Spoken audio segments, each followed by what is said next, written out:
So I said I was going to answer questions while gambling, and I went back and watched some of my footage. There's no way I'm not able to concentrate enough to just randomly talk about snakes because I wander off and start paying attention to gambling. So I'm not even going to do that shit anymore. I wanted to continue it. Maybe I'll start back up in the future when I can like just have like one topic, but trying to talk off the top of my head while trying to not lose money and win money, it's just not going well. And there's too much empty airtime basically and so I'm just, but I did say, ask if you got questions, I'll answer them while I'll play. And I saw somebody asked a whole bunch of questions, Kevin Mansfield. So, okay. First question. For those of us who haven't started actually accumulating snakes or picked a project yet, how do we focus on creating or working projects that are desirable so we don't end up with entire clutches of unsold mouths to feed? That's a good question. I always tell people only buy what you like. You're not, you'll never technically end up with retics you can't sell because you can always sell them, whether you can sell them for the prices you want or not. So that's a different question. But you don't want to end up with like 50 of the same thing. That's a problem. So you don't want to do that. But when it comes to buying snakes, try not to do any impulse buying.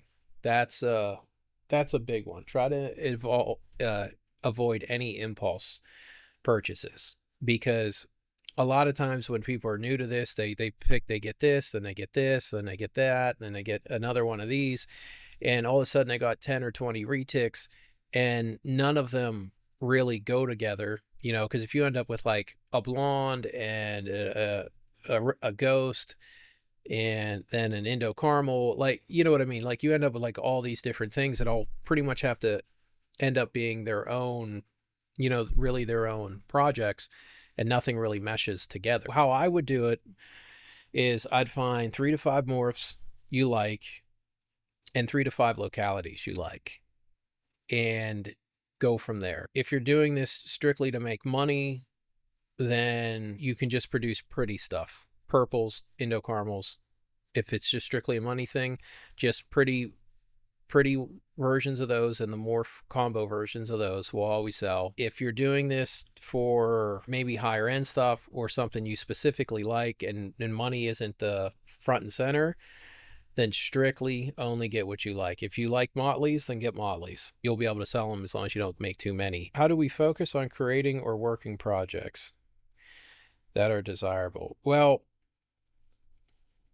desirable to who? If you mean popular in the sense of, or desirable in the sense of to the market jumps around a lot. So it's really hard to say what's quote unquote going to be trending when hatch season comes. So I don't really focus or worry about that. I just try to make stuff I know is going to look nice. Something that has high aesthetic value will always be desirable because pretty things look good and people like pretty things. So when you are putting together a group of animals, I would really recommend getting things that go well together, like sunfire and purple, anthrax, Indo caramel, that kind of stuff. Also, you want to have projects that kind of can evolve. So like if you're doing an anthrax project and you get X locality, well, you can evolve it with that locality.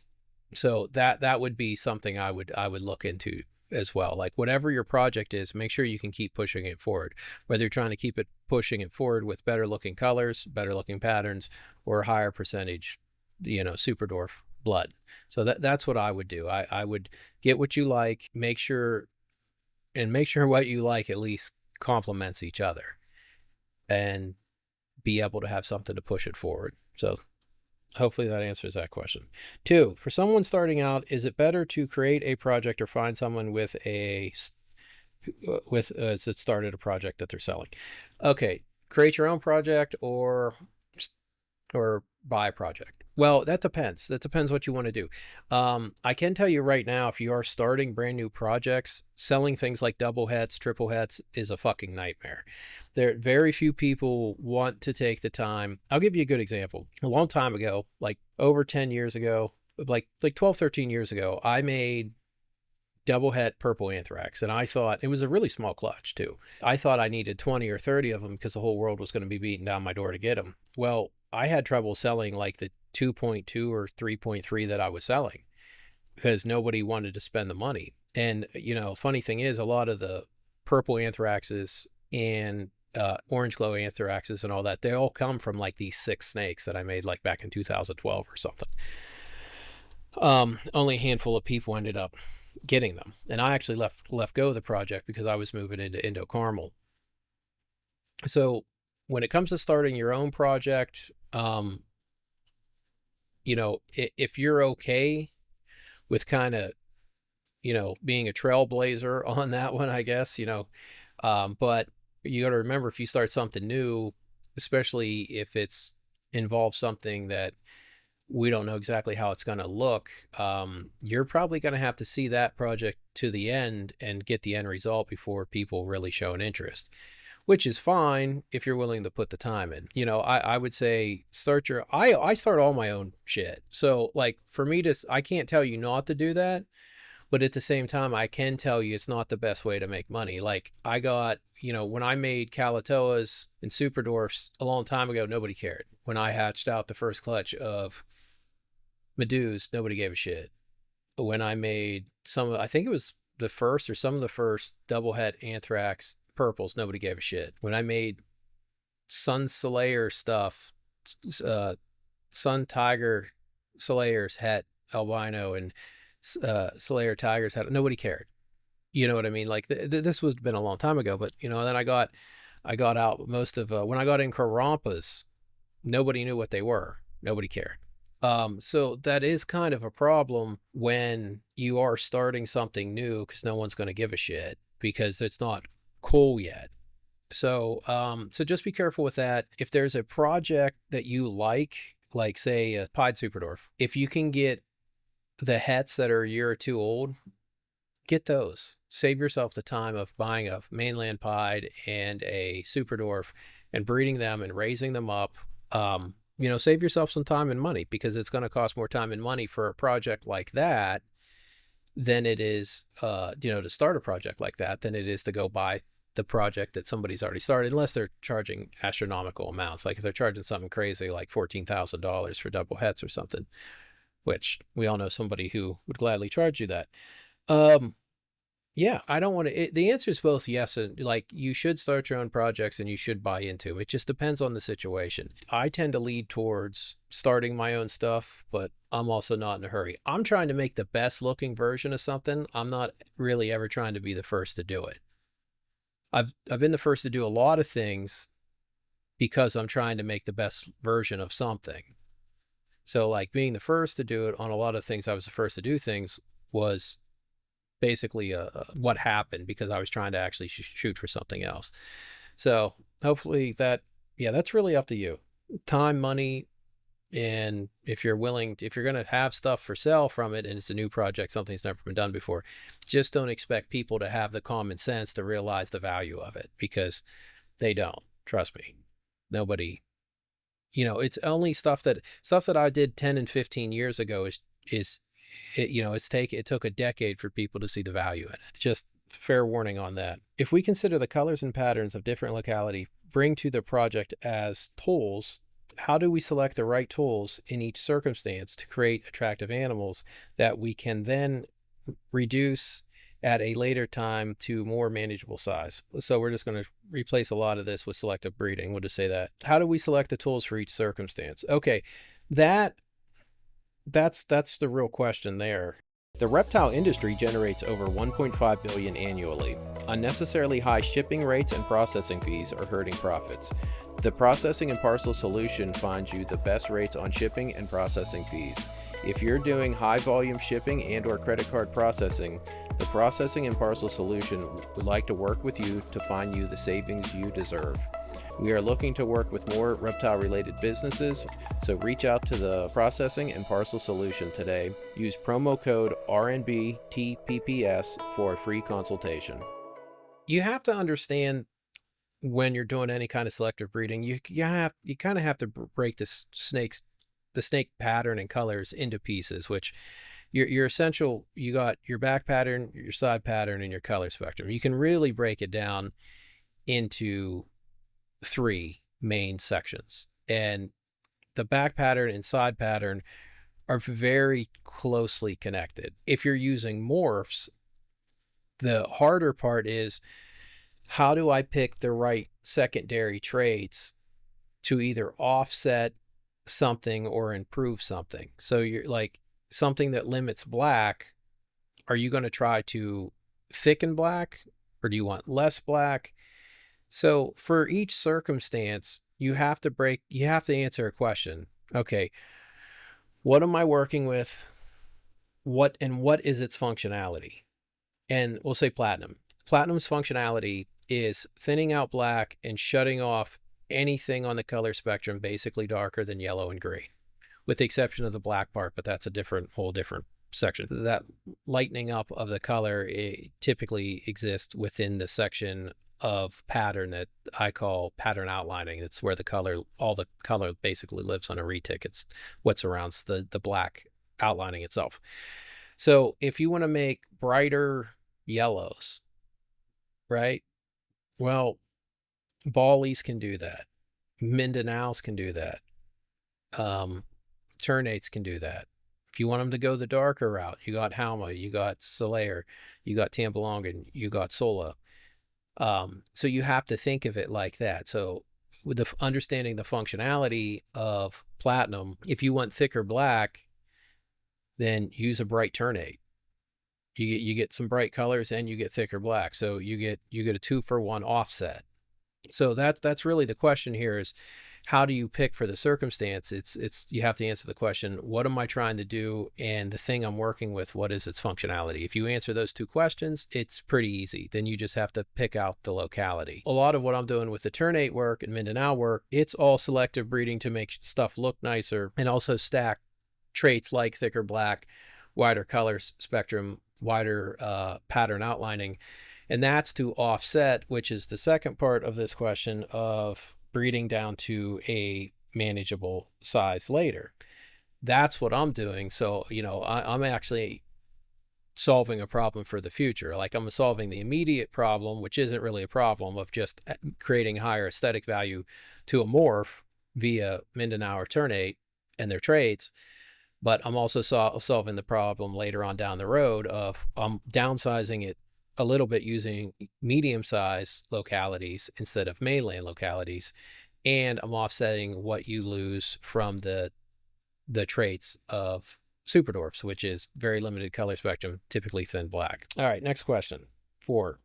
At what point do you stop trying to reduce the size of the snake to avoid creating a retic version of a yellow banana? Okay, well, at what point do you avoid? Okay, at what point do you stop trying to reduce the size of the snake? I'm going to say, I'll put it like this. At a certain point, I can tell you this. At 75% of a locality is when you get to really see the locality influence on pattern and colors. And so I think it's safe to say that at 75% is where you really start to see an impact on size, like specifically the size of an adult 50% Kalatoa versus the size of an adult 75% Kalatoa. The 75% is going to have definitely more traits of a Kalatoa, and it's the clutch size, the adult size of the whole clutch is probably going to be noticeably smaller. I would say after that 93%, your reduction in size is probably going to be minuscule. You're probably only shaving inches off at that point, if you're shaving anything off, because you have this huge range of superdwarfs anywhere from 6 to 11 feet. So if you got some animals that are closer to that 6 to 8 foot genetics, and you versus ones that have got more of those 8 to 11 foot genetics, the 75% version of those 2 things are going to yield 2 different results. So and you don't necessarily know which one's going to be what, because there's in one clutch you can get this massive variation for potential size. usually by almost 50%. I would say after 93%, up there is when you're going to start the ability to make them smaller. After 93% is probably going to start to diminish, like your actual impact of you're probably after 93%, you're probably not shaving feet off the potential anymore. You're at this point shaving inches off. So that's what I would say. But on the yellow banana part, yeah, that's easy. Just don't breed out all the color. Yeah, that's no problem there. Obviously, okay, number 5. Obviously, breeding retics is something you do because you love the hobby, not purely for money. I do need to make money on my snakes, though, if I'm being honest. But for those of us who are hoping to at least almost break even so we can own some cool snakes and ultimately not get divorced over it, is it worth reducing your market size and producing a medium to large animal to avoid producing stuff that looks meh? Or do you believe if the project looks good enough, people will buy it regardless of whether or not it's super small? Or given the push towards smaller, should we sacrifice some color and pattern to produce the smallest size animals possible? That's a great fucking question. Well, I can tell you right now, probably the best-selling retic that's there aren't really any on the market would be a Sola. If I had 50 Solas right now, I could probably sell 25 of them by the end of the week. It depends on the animal. Like Ballies aren't terribly small, but if somebody had some pure Ballies right now, they would probably go. But is the market size, the people that bought Ballies, this year aren't going to be buying Ballies next year. Like the people that would buy a Sola from me this week ain't going to buy another one in a month. You know what I mean? So that's an issue. And I talked about this very question, this question. I actually raised this issue a couple years ago when I was explaining why I was focused so much on the ternate morph crosses, which was so we don't, my ear's itchy, so we don't end up with that meh snake in the end. Because in the end, a mainland versus a super dwarf, there's just no comparison for color spectrum there, and there's not much comparison for patterns, for overall thickness of black and pattern structure either. So that's been what I've been working on for 10 years. Has been, well, not quite 10 years, but it's close. 2017 I did the first ternate platinum, but before that I had been working with Slayer. I had tried to make Kalatoa Slayer crosses back in like 2014, and she slugged out. I had did a Bali to purple breeding like 13 years ago, which I'm still working with that project kind of, because I bred it into an Indo Caramel and made orange glows, and I kept some of the heads, so I got a little bit of Bali blood in some like yellow head Indos. We're actually talking, a couple of us, about trying to get that yellowhead gene into super dwarfs, because if you could make a 75% or higher super dwarf that's only getting like 8, 9, 10, 11 feet with that bright bally yellow head, that would be that. And to me, that's the actual answer to the question. It's actually not any of the things suggested of produce bigger snakes for less money, or go the small route and get not as good looking snakes. Not to sound like a dick, but with what I've done, you have that option now. You have that option to not have to worry about just working strictly with mainland stuff to get your baseline morphs into your super dwarf stuff. When I'm coming out with 75% ternate this, Mindanao that, and that's also gene stacking it for on the polygenic side for colors and patterns. So you can keep working towards higher percentage super dwarfs without having anywhere near of a drawback, because you can implement some of my work into your projects and offset a lot of that loss. So if you breed 75% ternate whatever morph or morph combo, plug it in, breed it to a pure super dwarf. Okay, so you're at 50% super dwarf, you're at 37.5% ternate. So you're only left with 12.5 mainland blood. You've got a decent amount of, we'll say dwarf blood for on the ternate side in there. So you've already downsized them significantly while stacking them polygenically speaking from the polygenic trait aspect. So I really don't think it's a this or that anymore. I think it's a, am I willing to put in the time and effort or purchase, X morph for morph combo that somebody else has put the time and effort into to polygenically stack it with the traits I need to offset what I lose when working with superdwarfs for, color and pattern. So I think that's the actual answer to the question here, is just do that. Either you do it, or you can get something from me, or you can get something from somebody else. The goal is to make pretty snakes. That's the goal. And if you can make pretty snakes that look prettier than other people's snakes, even better. And if they're going to stay smaller than other people's snakes, even better. At a certain point, we got to accept that superdwarf crosses aren't going to stay as small as pure superdwarfs. And I think we're already kind of there.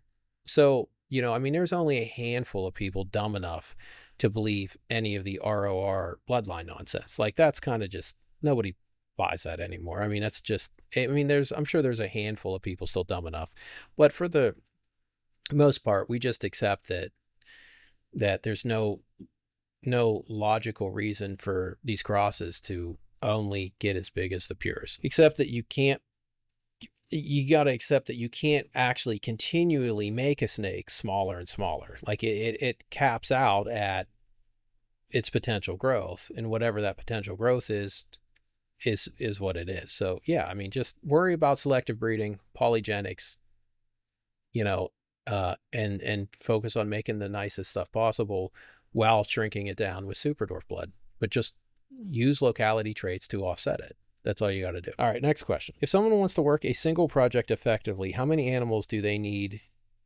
of the morph? Localities used to add color, localities used to reduce size. Not that many. It depends how okay you are with inbreeding, I guess. So let's take a 75% ternate tiger. You buy one of those, 2 pure superdwarfs. Buy, that's it. You do it with 3 animals.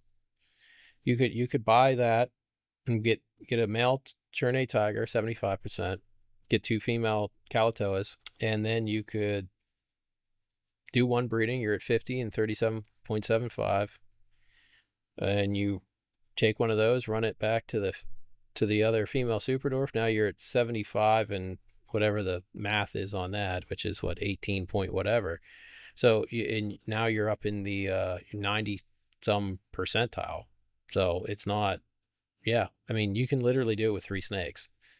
You can do it with 2 snakes if you don't mind inbreeding them. That wouldn't be hard at all. And if you had a pure ternate in that situation, then take the 75%, 18 point whatever percentage, run it back to a pure ternate, and then take one of those, run it back to a pure calatoa.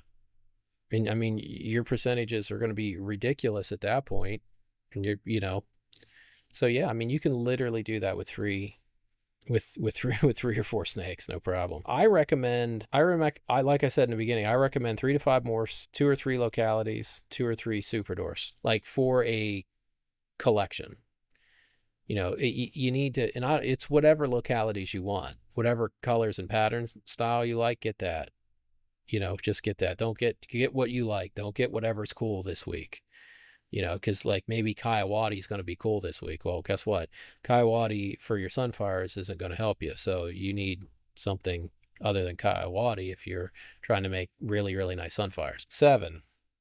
Is there a project that will take several generations to complete? What do you do with the extras along the way? Do you hold them back? Do you call or sell them as pets? How do you strike a balance between protecting your project and doing what's best for the animal? It depends on it depends on what it is. See, I don't have a problem calling stuff. I also have monitors. I have tricolors, and I used to have a yellowtail Crebo. But it depends. Like I end up with like a lot of normal, like 75% ternate stuff that looks really nice. I sell most of those for pets. And some people actually buy them for breeding too because of how nice they look. Oops, I just bumped the camera. So it, see, there's a big difference between like back in the day when people were doing like a lot of double het mainland to mainland, and you got a 1 in 16 chance of hitting what you're trying to hit, and you're producing 50 eggs, and you're getting 2 or 3, maybe 5 if you're lucky, of what you're trying to get, and then a handful of visuals of each.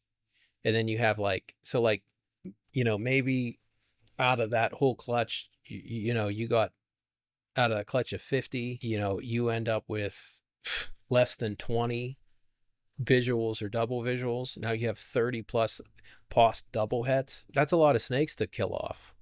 And that's also a lot of snakes to sell out for pets. So I do kind of have an issue with that level of production, which is one of the things I used to bitch about Jay Brewer all the time.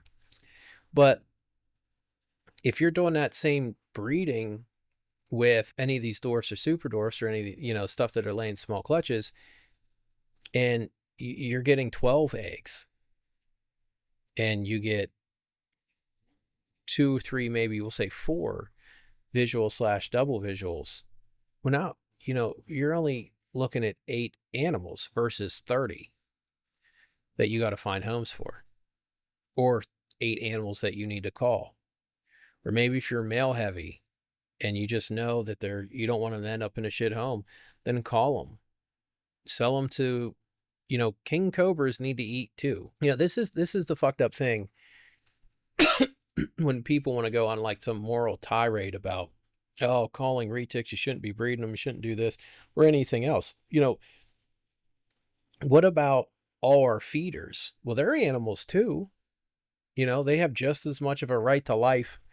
A baby mouse has just as much of a right to life as a baby retic. And if that mouse was bred for food, well, then it is what it is, and it's just kind of weird. It's like you don't see people going after the rodent industry because that's how they feed their snakes, but you do see people kind of attacking somebody who will think it's more responsible to call portions of a clutch. I think it's more responsible to call portions of a clutch. I mean, I don't think it's a good idea to be making 58 clutches and needing to put down 30 plus animals. I think that's irresponsible.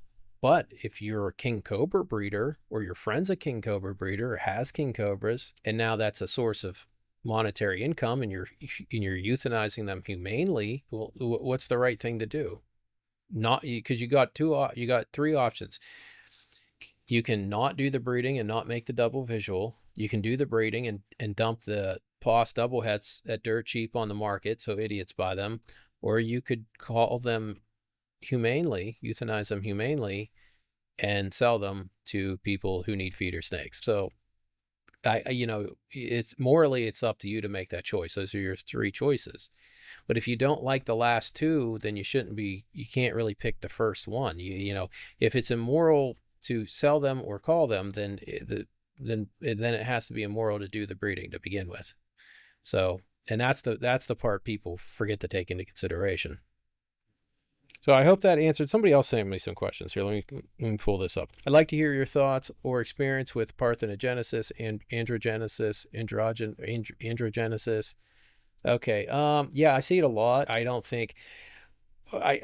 really see parthenogenesis as much as we think. We see gynogenesis. I really think that's what we're seeing. I think we're seeing females, because a lot of times when you get quote unquote partho clutches, that snake bred the season before. And she just I think they retain some sperm and just spit out some junk. So I think that's really what you see. Androgenesis. I don't think I've had that in my collection. I know other people that have had it. I bred a weird melanistic looking OGS wild caught male to a genetic stripe, and it was only 4 good eggs, and they were all 4 genetic stripes. So that could have been an actual parthenogenesis clutch. I don't know why I'm having trouble saying that.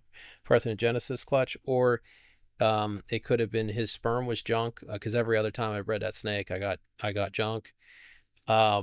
He actually, I never did get a chance to prove him out. He actually passed away. This was years ago. So yeah, I mean, I see it. I had a little quote unquote Partho ternate this season. I think it was from last year's sperm, and it just was junk, and she filled in the blanks, and it was a mess, and it ended up passing away. It was really nice looking, unfortunately. With hybrid breedings becoming more generally accepted, what are your thoughts on doing crosses with the sole purpose of getting codoms into retic blood like we do with SD, with an end goal of retaining the codom morph with the maximum amount of retic blood? I think it's kind of a waste of time. Some people can argue that super dwarf to mainland are hybrid breedings, which yes and no. I think that's okay, but I don't want to see like I think like the Timor, like I like Timor retic crosses. I think they're neat as shit. I don't like what Shane did. I think that was stupid. I like trying to make these Sun Tiger Timor retic hybrids. I don't see the point of it. I think that's a waste of time. Okay, they also had I also thought hybrids were sexually sterile and couldn't reproduce, but I keep seeing three-way cross mutts hybrids, and it made me think about all the morphs we can get in a possible loophole. Import gravid Timor with the morph we need. Nah, I wouldn't do that. They give an example. This is Herp House. Example 50% retic Timor jigsaw. You know, and if you bred a jigsaw to a Timor and then imported the Timor, that's what he's recommended. That's gravid. No. I mean, well, one, we already have jigsaws here. And two, I don't. But Jigsaw is a bad example because Jigsaw is basically just a marble. And I know people are like, no, it's not a fucking marble. It's totally different. No, it's basically a marble. It's actually out of Solo Wessie. I have the picture of the original male somewhere. And I actually had a Jigsaw and I sent it back because I didn't want to pay the price that was owed on it. And I was like, nope, this is not worth the money. No, I mean, yeah, like this example. No, I wouldn't do this. I'd never do this. And to be honest, I think selectively breeding what wild-caught animals we have left has the potential to lead to new morphs. So I think we still have enough wild-caught animals here. If we start selectively breeding, we can just make new morphs, because that's literally happened, multiple times in leopard geckos. I've talked about that in one of my last videos, where the tangerine whatever leopard gecko was just a result of a bunch of selective breeding with polygenic traits and whatever, and it basically pushed everything else out, locked in those traits, and now it's a morph. So no, I mean, selective breeding, we can create morphs. I have a couple, one, two, but I got 1, 2, 3. I have a fourth. Yeah, I got 4 potential new morphs downstairs from selective breeding. So no, if we want morphs, yeah, if you want to make a morph, just get 2 goofy looking retics and start selectively breeding. You'll either make really nice normals, or you'll end up locking in some traits and potentially making a morph down the road. So I do that. They won't be pure, but they could be running to retics. So it's definitely a double blade sword. Outcrossing morphs using hybrids. Yeah, no, I mean, I think there's a better way to make morphs, and that's selectively breed the wild caughts we got. Dude, anything that has unique color or pattern means it's carrying something unique. So just keep breeding it. Keep selectively breeding. If you don't get a new morphs, so what? You get some really cool polygenic traits that are still genetically reliable when you pass on. So yeah, do that. So yeah, that was from her pal. So I hope all this helps. And but yeah, no, there's no way I could answer all this shit while playing blackjack. So you guys want to keep asking questions, I'll keep doing these videos. But that's it for today.